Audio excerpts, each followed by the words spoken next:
Welcome to English in a minute, यानी अंग्रेज़ी सिर्फ 1 मिनट में। आज का मुहावरा है व्हाट्स द कैच।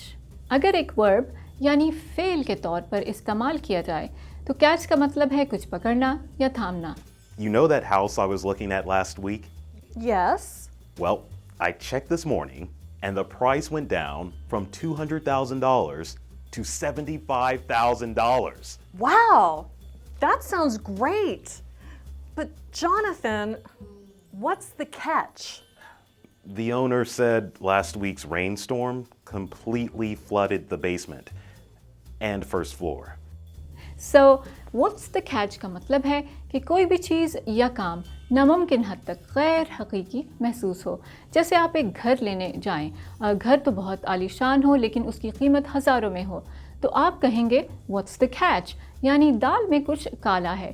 तो अगर कोई भी चीज़ नाकाबिले यकीन लगे तो उसमें कोई कैच ज़रूर होता है। और ये थी अंग्रेज़ी 1 मिनट में।